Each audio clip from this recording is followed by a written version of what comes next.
салому алейкум дӯстдорони ММА, ба канали мо хуш омадед. дар видео лайк гузоред ва видеои имрӯзаамонро оғоз мекунем. Лоиқ Раҷабов, Трей Огден ки имконияти зиёдтар дорад. Прогнози муҳориба.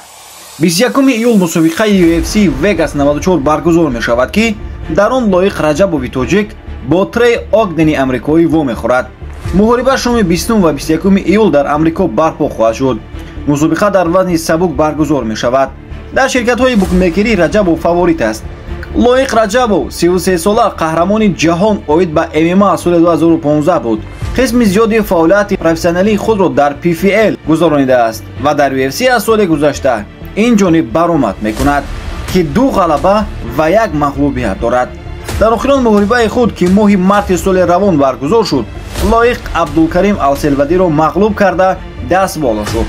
варзишгар универсал аст. худро дар стойка ва замин хуб ҳис мекунад ва аксарияти пирӯзиҳои худро пеш аз муҳлат ба даст овардааст. Трей Огдени 34 сола дар UFC аз соли 2022 баромад мекунад ва пирӯзӣ бо мағлубиятҳои иваз мешавад. аммо ҳоло навбати мағлубият аст.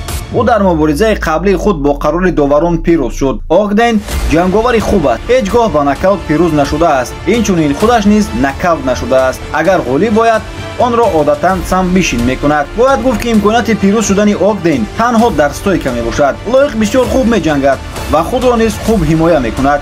ӯ ҳам физикӣ ва ҳам техникӣ пурқувват аст. мо ба ғолибияти Лоиқ боварӣ дорем ва умедворем даст боло мешавад.